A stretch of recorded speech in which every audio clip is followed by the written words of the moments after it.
Okay, here's one that I know some people are waiting for, and I'm not really going to give you an answer on it, other than to say we're going to discuss it, but I do need to address it. Stealth. Stealth is a word that, can be a four-letter word to some, could be a three-letter word, joy, to others. And I don't think there is a subject in regards to Camelot Unchained that has gotten already as much attention as stealth when it comes to what we've been saying on the forums. My take on it is this, and it's the same thing I've said over at MMORPG, Massively, any place that in our subreddit where stealth comes up. There is no decision yet on stealth. We have a really crazy idea here. It is something that we have not yet seen in an MMO. It is something that I think could be really, really cool, but it is something that we definitely will not discuss except with our backers. Mainly because we're not even sure we're going to do it. We're not even sure we can pull it off technically, but it's pretty cool, and it may allow us to put in a version of stealth that is both interesting for the players who are using stealth, but also even more interesting potentially for those who are opposing the guys who have the stealth ability. One thing I will also say, that we will, if we have archers, have some kind of a camouflage ability. Now, stealth and camouflage are two different things. If an archer can go into the woods, if the archer can go hide around in his surroundings, if the archer can hide a little bit better at night, that's one thing. But the instant on, instant off button of, hey, I'm going to vanish now, and ooh, there's a bad guy, so I'm going to fire at him, and then when he turns around and sees me, I'm going to instant back on into stealth. Not going to happen, nor would that happen with camouflage. But if you can use your surroundings, and if you can maybe not totally hide, but make it harder for other people to see you, I think that's a compromise that we can live with, both for those who like the stealthers and those who really don't. But the one thing I can say 100% when it comes to stealthers, and I've said this on the forums, there is no way we are going to have a stealth class that has an instant on, instant off stealth, magical, especially stealth button, where they can immediately open with a powerful attack, even if it's, a stun, the ever famous stun lock, in our game. That is not a fun mechanic for the majority of people, and it doesn't, frankly, belong in a game like Camelot Unchained. So for my last point today on combat, let's talk about skills and hotbars.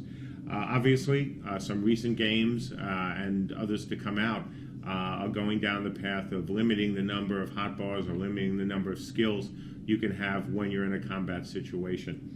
We're not going to do that here. We have nothing against those kind of systems. I've played games with those kind of systems, and they're fun. They're great. But that's not the system we want here. We're going to give you a lot of skills. We are going to give you a lot of abilities and spells to manage. But then we're going to leave it up to you.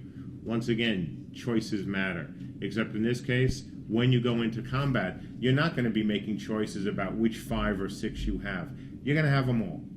How you use them, that's the choice. And that, we think, will make for better, less predictable gameplay in Camelot Unchained. So, let me sum up.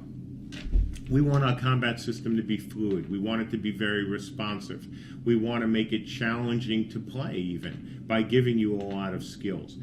We want to make it something that is not just a simple tab targeting game, but also isn't a pure aim the reticle where you need to kind of game, because this is an RVR focused game, and there are some technical limitations, as we've all seen with games that, in the case of us or others, have a lot of people, a lot of models on the screen at one time.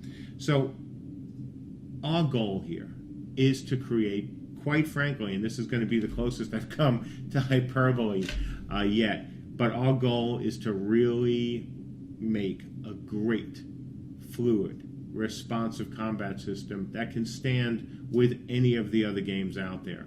I can't promise you that we're going to have the most amazing effects ever, because frankly, that's something I'm willing to give up to have a better frame rate. I can't guarantee you we're going to have the best looking models ever. Not because my team isn't talented. You've seen what these guys have done in only, really a few weeks. What I can guarantee you is that we will do everything we need to make a great and responsive combat system. And if we have to make a cut here and there, if maybe the effects aren't quite as sparkly, and even if the models have to have a few less polys, we will make that sacrifice, because fluidity, responsiveness, frame rate, those are our keys. And frankly, we have 2 years to do it, and with your help and support, obviously, in getting this Kickstarter funded, but also through our various stages of testing, we can make that happen. So thanks again, and now I'm going to take another quick break and then talk about what's coming up in the coming week. So, what are we going to see this week? First, we're going to have a couple tech demos from Andrew. You've seen some of the early ones, and we continue to iterate on them. I think you'll really like what you see. Next, about 2 weeks ago, I saw a concept piece from one of our artists, Sandra, and it really was an interesting piece. It wasn't one of the races that I thought we would work on right away, but it really intrigued me. And so right now the art team is working on both concept art, and then we'll begin modeling this creature. It is very interesting. I don't know if it's going to make it into the game, but we want to show you something kind of cool. Also, hopefully coming up next week will be the first Arthurian sighting. No guarantees on that one, but we'll see what happens. Hopefully we'll have something to show you. Next, well, we're at almost 900,000 in pledges, and we're getting close to 1 million. When we hit 1 million, we'll begin talking about our stretch goals.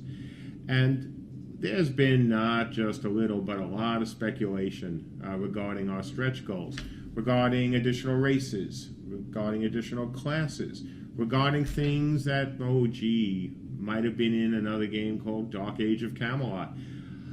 I think that you're going to like what you're going to see from us regarding the stretch goals. It is interesting, it is different, and it is something that I hope excites everyone who listens to the video. So thanks everyone. It's been a great week so far for Camelot Unchained, and well, frankly, that's thanks to you guys. You've responded beautifully with your pledges, with your comments, with your support, and I can't thank you enough.